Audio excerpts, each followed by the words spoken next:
If you're looking for a job, that means you're not where you want to be right now, but you're going to angle towards you want to be. And if you have faith, that means you're going to end up somewhere better than you think you're going to be. And so that happens all the time in job search. People are looking around, and those people that have gratitude and faith end up in better positions, making more money, helping more people, and are much more happy because they haven't limited their point of entry. They haven't outdone themselves by thinking they're in control of this matter. The only thing you're in control of is your mindset, your heart set, what you think, say, do, and believe towards that job. But you got to have faith that something better is coming for you. Even when people say no, they're just pushing you in a better direction. They're not stopping you from what you want. Welcome back to another episode of the Who You Know Show podcast, where what you know is important, but who you know can make all the difference in your business, career, relationships, and life. My name is Trevor Houston, and on this show, you'll learn the strategy, grit, and mindset it takes to overcome obstacles so you can level up in your career, recover your cash flow, and live the life of purpose that God intended for you. Don't forget to look at the mic drop moments time-stamped in the show notes below. And if you've enjoyed today's episode, make sure to pay it forward, subscribe, and leave an honest review so we can improve. Thanks for listening. My name is Trevor Houston, and please enjoy this episode of the Who You Know Show. Best-selling author, Forbes top 10 keynote speaker, top 10 entrepreneur podcast, which we found out there's like 7 or 8 podcasts he does. Like, this guy's all over the place. Oh yeah. Yeah. It's so aligned with what I'm trying to do to empower over 1 billion people to be happy. And in that context, it's really about how do we make a lot of money? How do we create abundance so that we can help a lot of people? And most importantly, be happy. And so those 3 things have actually been a motto of mine since I ran Lee Steinberg, the sports agency, and Warren Moon, the Hall of Fame quarterback, and I started our marketing and media company over a decade ago. So I think you guys are on the same platform, the same journey, and I appreciate you, like I say, being one of my 1,000, because it takes 1,000 of you guys to empower another 1,000 to empower another 1,000. So thank you for joining me. I love that. Okay, Yeah. So empower 1,000 to empower 1,000 to empower 1,000. I love that. I love that you're working with Warren Moon too. He was one of my favorite quarterbacks Oh, too. he was yeah, my favorite. Yeah. growing up. So I know you said that you were in Dallas recently, and you were hanging with Jerry. Yeah, Steve and Jerry, we were at the Steve. Star. I wanted to check out Frisco, and what a tremendous business they've built. And since I've known them for so long, it's nice to see a true entrepreneurial journey, because a lot of people see the end results and see what they think is an overnight success. But, we've been around Jerry Jones for years, and the amount of faith, I know, Trevor, you were talking about faith earlier, which is a key component to everything that I do. Faith to me is just like money. Money's an object of energy I put into the flow to get what I want. Faith is an object of energy that I put into the flow. It's an aggregate of what I think, say, do, and believe. And even my unconscious competencies, the disciplines, characteristics, obsessions, addictions I have to attract what I want in my life. And regardless of what that faith is, we should all unify in that faith. And I appreciated your opening remarks, because so many people try to separate us when faith itself is a unifier, right? Faith itself, regardless of what your interpretation is, we should support everybody that has strong faith. And in order to manifest or be happy in life, you have to have faith. Man, I do. Absolutely, I get your mics Dave. ready, We y'all. got I the mics, knew yeah, that was we going to got be a the mic mic drop for you moment. right We're micing dropping. You ready? We're dropping these mics for you. You Boom. just dropped that mic, and well said. That's right. That's Man, I right. appreciate that, David. That means a lot coming from you. I'd like to go back to what you were saying earlier about, the overnight success and all that. That typically isn't the way it works. Most people put in a lot of sweat equity, right? So let's take it back a little bit. Tell us about your journey, and maybe tell us why. Why do you do what you do? And maybe even some challenges you've had to overcome to get to where you are today. Yeah, just real quickly, I grew up in Akron, Ohio, Oh, wow. with a single mom and 6 kids. I was actually born in the same hospital as LeBron James and Steph Curry. So Oh. I thought I'd be the NBA commissioner someday. You got the Akron zip? God knows I can't play basketball, but I grew up poor. And so my relationship with money dictated almost my entire journey of my life. And the reason is I grew up with a happiness gene. I was always happy, except for when I caught my mom in financial distress because the car broke down. We didn't have money for food, 2-bedroom apartment. She was packing our dinners in a paper bag to work 2 jobs, second grade teacher, filling up turnstiles at night at the 7-Eleven with greeting cards, and I was still happy, but every time I saw my mom stressed and crying, and I said to myself, I'm going to make a lot of money. I'm going to buy my mom a house and a car, and then I'll be completely happy. And so my life was driven under the guise of money buys happiness and love. And so everything I did, my mom had a saying, doctor, lawyer, or failure.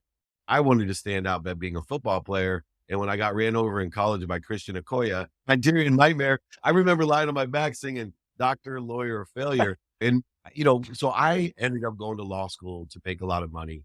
One of the advantages in my life is because I was money driven and my why was to buy my mom a house and a car, I was always looking for the opportunity that paid the most. So one of the key indicators, and it's good for who you know, is you have to know what you want in order to know who you need to know. Because the simplest thing that I've learned throughout my journey is once you know what you want, the why will fulfill itself, because our why is always to help somebody with something. It fills in behind the what. Yep. But where people get lost is humility. And when I say humility, and you could hear it in the videos that I was watching of all the success stories that you had, is that the simplest way to get what you want in life is to simply know what you want and then find the people that have it and ask them for it, or ask them to teach you how to get it, or if they know somebody with it. And this simple formula has driven me through my life. I've made over $1 million a month. The two things, this might seem weird to some people, but I speak around the world. I've impacted many people, and I laugh because the two things that most people tell me I changed their lives with is, number one, gratitude, right? When you're in a job search, what you really need to have is the ability to find the light, the love, and the lessons in every step of the way. When you have gratitude, that enables you to find the light, the love, and the lessons. Let me give you an example. Our friend Joe Osteen, he taught me, Dave, you are always only 25 no's from what you want, especially in a job search. So when you take the perspective, oh, good, another no, because I'm one step closer to what I want, right? And you're so excited by the 24th no, where everybody else has quit. Because number one, they don't have faith. And number two, they don't have gratitude. They can't find the love, the light, and the lessons in what they're doing, especially in a job search. What they think is, oh, I didn't get that job. No, what I think is, because I have faith, oh, there's something better. Because here's the math behind it. One, if you're looking for a job, that means you're not where you want to be right now.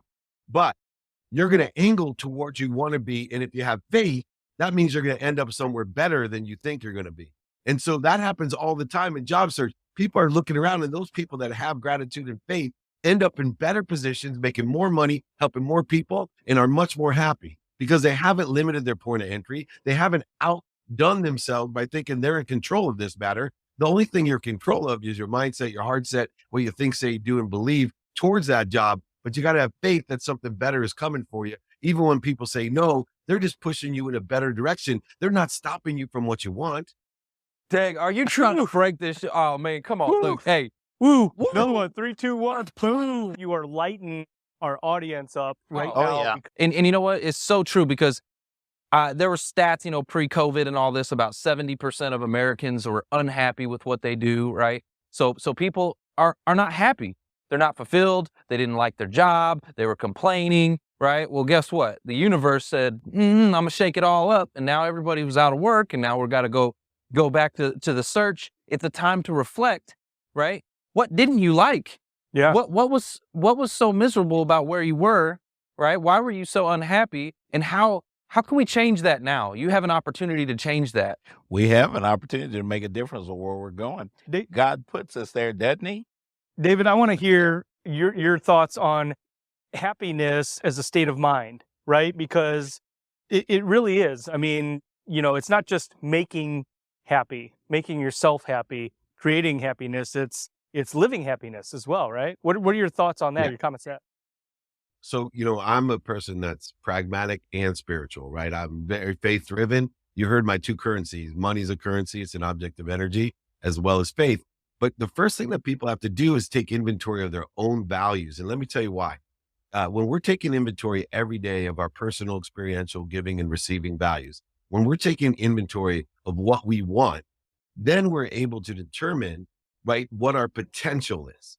And what's interesting about happiness is that a lot of times we don't determine our own potential and we seek things. So for example, people ask me, well, Dave, when's the closest that you reach your potential? And why potential is so important is I believe happiness is derived by the enjoyment of the consistent, everyday, persistent, without quit pursuit of my potential, not your guys' potential, not what my mom thinks my potential is, because she thinks way too highly of me, and not what my siblings Don't they all?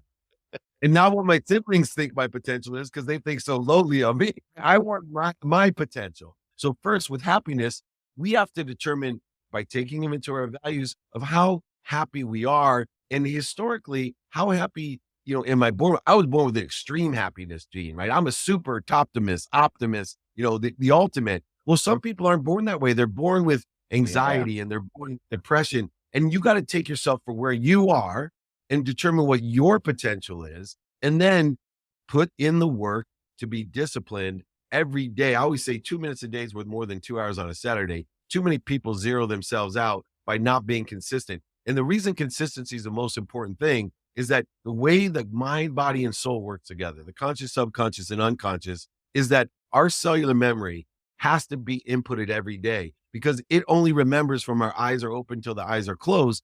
Then if you do that consistently, it goes to the subconscious where 40,000 of the same thoughts regenerate all these neural pathways, all these systems in your body that talk to your quantum being, your DNA, who you are. They develop your characteristics, your personality, your own obsessions and addiction are dictated by what you consistently do. And if you're consistent, you're not going to quit. Here's the last thing I'm going to say, and then you guys can drop the mic. Here's the gold right here. 99, this is Job Search 101. This is who you know. I'm telling you right now, and I'm going to get to it. The reason people don't get what they want, number one, is because they don't know what they want. Two, they don't find the light, the love, and the lessons in it. Three, they don't ask for what they want, which we'll get to. And those guys all in the video said, hey, do you know anyone that can help me? Do you know anyone that can help me? Okay. But here's the thing. 99% of the people out there looking for a job, they quit before they're 25% of the way to where they should be. They quit. And I'll tell you why, because they don't have your senses, your memory. They can't see the incremental growth that they're getting. They can't see that they're moving towards what they want. Now, here's what's even sadder. 99% of the 1% quit from their dream jobs or where they should be at 50% or before 50%. And here's the saddest thing. Let me tell you, your job search is like a lily pond. And the day you start, I tell you, you got one lily. And if you keep doing consistent, persistent work towards what you want, asking for help and being grateful, being more interested than interesting, right? You will double your chances every segment. So whatever that segment is, it doubles. Now, if I told you you were 20 segments from getting your dream job, most people would tell me that they would be halfway there after 10 segments. But that's not how consistent, persistent behavior works. Right. It's not how the subconscious and unconscious work. Because what happens is most people don't know exponential growth and acceleration. The more work you put in, the more consistent you are, more persistent without quit, it takes 19 of the 20 segments to get halfway there. So at 10, people don't see any advancement. All they see is rejection. They feel stuck and then they quit. Listen to me. You are going to be even a quarter of the way there till 18 segments. 8, and call the segments a no, right? I got 10 no's. I'm not worthy. No. You just got to keep consistently and persistently believing, thinking, saying, and doing, believing all the right things. Because a lily pond is only halfway full at 19 segments. It takes the next segment to get 100% of the way there. So don't quit. Don't trust your senses. When you feel stuck, the only reason you're stuck in your job search right now is because you're doing what you're supposed to be doing. Because if you weren't doing what you were supposed to be doing, you wouldn't feel stuck. You would be calm because you would put no pressure on the growth and acceleration. It's like a pair of tennis shoes in a little kid. You don't see the little kid growing, right? But all of a sudden, his shoes are tight. He's stuck in his shoes. Why? Because he's growing and accelerating. You haven't seen the growth. How did it happen? So if you feel like your feet are stuck in a pair of tennis shoes, good for you. Keep them stuck until you break out to exactly where you want to be. Just lighten them up, man. I love it. I love the passion. I love the energy. I love everything you're saying, talking about potential, right? We're not living up to our potential. I don't think any of us are living up to our potential, right? I mean, think about it. They say that you only use 10% of your brain, right? Mhm. Imagine if you just used 15%. But You'd be you 50% yeah, better than who you are today. you Well, can tell people Right? that have walked through what they're talking yeah. because people can tell you've been there. Oh, You yeah. talk with the way that you talk only because you've experienced that yourself. I love what you said at the last statement that you made. That whole monologue was about grit, right? And they've done studies with the most successful people, and they've looked at what's made them the most successful. They've interviewed them, and it's not education, it's not background, it is grit. That's Yep. that's the common denominator that they found. Being able to get kicked in the teeth and get back up. Yep, persistently consistent, as you put it. Yeah. Yeah. No, you have the Playbook podcast, over 500 episodes with the greatest celebrities, athletes, entertainers, billionaires, and entrepreneurs. And the common denominator is they must be what they can be, Well- right? That's the grit. They wake up and must be what they can be. I love that. I love that segue because I was just going to get into that. So, guys, he's got one of the top 10 podcasts, The Playbook, and he's got 8 sub podcasts. I think I know what I'm doing when it comes to shows and stuff. This is a true professional over here. He's interviewed some big names like Gary Vee, Cameron Diaz, you just had on, Jerry Jones, Jason Witten, Jordan Belfort, the Wolf of Wall Street. Mhm. I mean, you need to go check out his podcast. David, is it dmeltzer.com? Yep, dmeltzer.com. And you can also join me for free training at dmeltzer.com too. So, David, you've interviewed like a bunch of people, a bunch of high name celebrities and things like that. Who has been one of your favorites and why? Like you're thinking about it right now and you're like, man, this is one of the most fun or most energetic, or like, who was your favorite? I'll tell you, I fought my team. I put a guy named Mike Moosberger on, and he played for the Cincinnati Bengals, a cup of coffee in the league. Yeah. And my guys were like, nobody's going to know who this is. Well, Mike told a story about playing football and how his own sibling was an addict, and he took drugs, and his parents came home, and he was so high that he killed his own parents. And then when he woke up and saw that, he killed himself. And Mike was playing football, and he gets a call that his brother had killed his parents and then killed himself. Oh, man. And Michael goes through a story about his own faith, but Michael wants to take his own life, and he puts the gun in his mouth. I'm sorry, because it's emotional for me.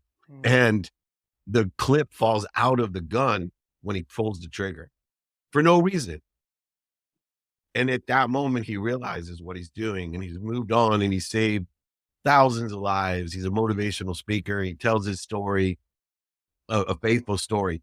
And that, to me, I cried my way through the episode. I think it's still the number 2 downloaded episode. I've had Warren Moon, Andre Reed, I've had Ray Lewis. I've had everybody on there, man. And I'm going to have more. I've had Deepak Chopra on there, and he moved me more than Deepak. Yeah. So, it was a beautiful story, but, I think it relates back to what I want people to know is that, the key components that looking for who you know is a simple question. If you're going to write down one thing and drop one mic, it's just that simple question. I talked about gratitude is the one thing that you need to have. The other is ask. You cannot out-ask the universe. You cannot out-ask people. People are here. There are no gatekeepers in the world. That's BS to me. There's only sponsors and power sponsors. We're all connected to help one another. Innately in our being, we want to make investment in each other and help expand and accelerate each other. And so just learn this question today, and I promise you, you'll get what you want in life. Do you know anyone that could help me? That's all you got to ask. You don't know who the people are, the sponsors or power sponsors. You don't know who people know, but when you explain effectively who you are and what you need, and do you know anyone that can help me? Especially today, on average, when we were young, well, at least a few of us were young, you got the golf group, you got the card game, you got the church group, the men's group, the women's group, but today when you ask someone for help, on average, everybody has 1,000 people that can help you. Everybody. Wow. You're not asking, listen to me, everyone. You're not asking in person. If you're not asking on the phone, if you're not asking via email, and if you're not asking on social media, radio, print, TV, however you can, the more that you ask, I still to this day, I check my sent box every single day to see how many times I'm asking, hey, do you know anyone that can help me? I want more people to be happy. Please have them come to my free trainings on Friday. Here's the dmeltzer.com. Please right? I check still today. If you're not asking, you're making a huge mistake. So be grateful and ask. And I promise you, you will get what you want rapidly and accurately. Man, I just love that. Guys, you got to ask. It's all about who you know, right? And be specific in your ask as well, because if you just say, hey, who do you know? Like, a lot of times people get that blank stare, deer in the headlight kind of look. Who do you know to help me with what? So you know what? I actually, David, I got to ask of you, man. Well, first of all, I really appreciate you. You have lit this show up. The energy has just been through the roof. And that's what I'm trying to do. I've been trying to get some guests on here that can, lift up our audience, because they're hurting right now. A lot of times they're struggling. Their mindset isn't right. So I'm trying to elevate the mindset. So I know you've got a whole like laundry list of big time folks that are doing similar things.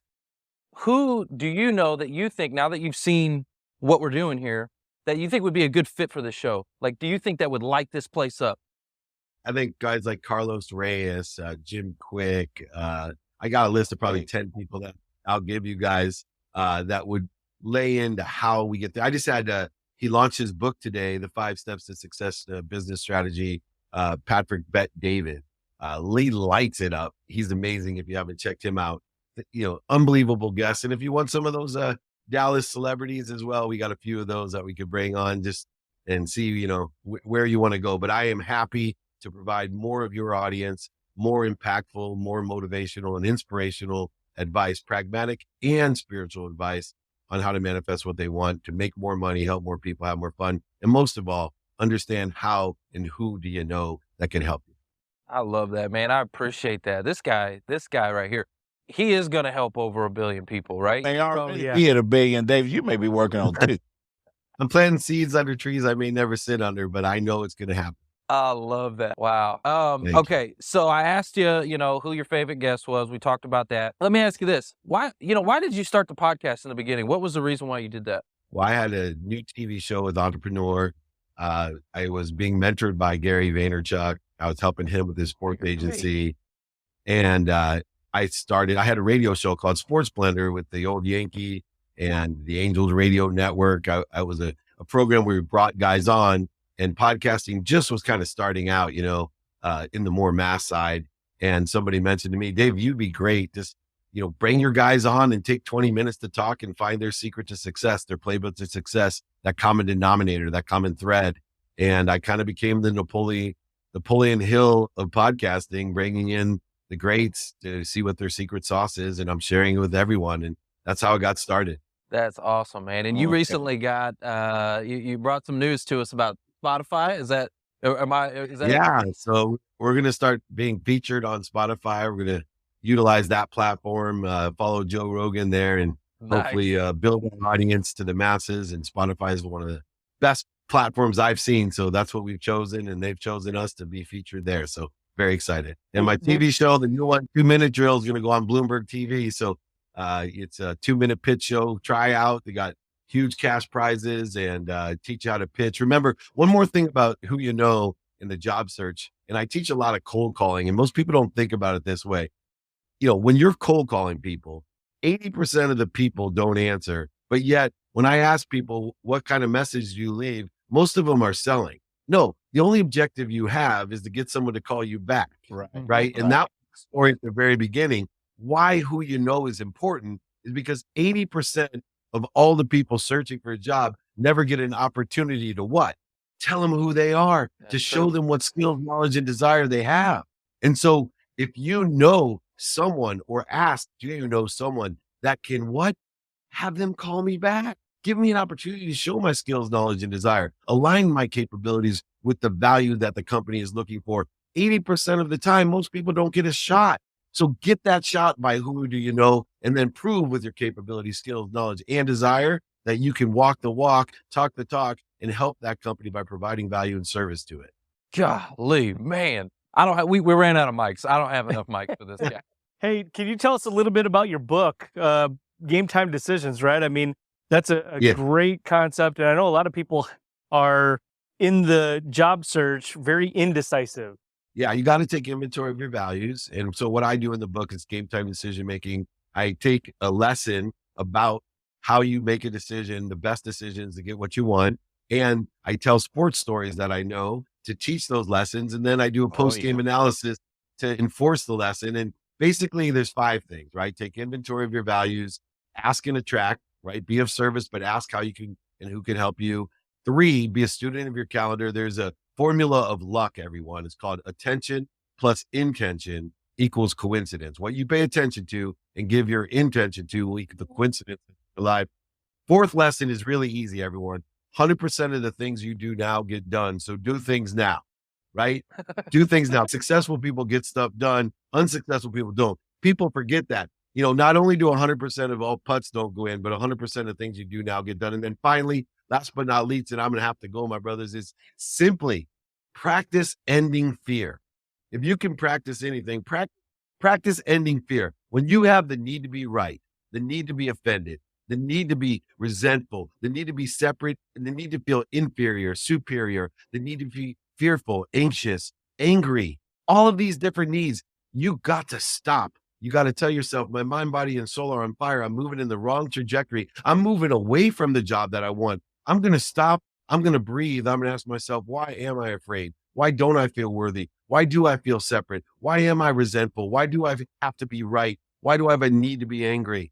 And drop that down to peace and center, and then get focused with those values that you looked and took inventory of, and roll in the trajectory of what you want, that dream job, that place you want to live, that pays you what you want, with the people that you want to surround yourself, and the ideas that you want to empower and instill and inspire yourself with. You can do it. So just take inventory of your values, ask and attract, student of your calendar, do it now, and practice ending fear. And I promise you, you will be empowered with happiness. David, man, God, whoo. Okay, man, I really appreciate you coming and just lighting us up, man. Seriously, the audience, y'all need to go connect with his website. He's got some free training. He can help you guys. This guy will light you on fire. I promise you. Hey, David, I was thinking of something as you were talking earlier. There's somebody I think would probably be a good fit for your podcast, just from that story you were telling me about the other gentleman, Glenn Lundy. Yeah, Glenn and I are friends. Glenn is actually a coaching client of mine. And so I do some one-on-one executive coaching, and been on his show. He's been on mine. He's a phenomenal guy. Huge Glenn Lundy fan, likes to attract likes. Yeah, I just knew it. When you were talking about the other gentleman's story, and Glenn's story is just inspiring. Hey, I got one last question for you. Yeah. I always like to ask this of very successful people. So what time do you get up in the morning?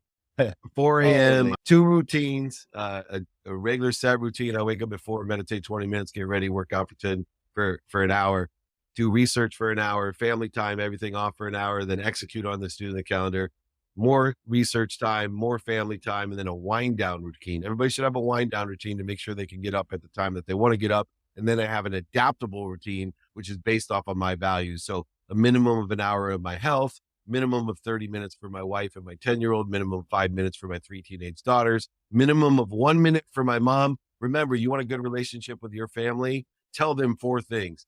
I'm happy, I'm healthy, I love you, and I appreciate you. Those 4 things will unite your entire family and allow them to feel secure in your relationship. And so then I use a minimum of 10 minutes to be a student in my calendar, to execute with productivity, accessibility, and gratitude in my life, to get what I want rapidly and accurately. That's a very important part of my life. Dang. Okay. So you've already been working for like 12 hours. So David, man, I'm going to let you go. Join me, everyone. Free training, dmeltzer.com. Thank you, all 3 of you. I'll do this anytime. You come join me. I'd love to have you guys on office hours or live or something. All right. Be happy and healthy. Thanks for listening to the Who You Know Show podcast. My name is Trevor Houston, and if you've enjoyed this episode, consider subscribing wherever you listen and leave us a positive review to help us keep the mics on in the studio. Until next week, that's the show. It's all about who you know.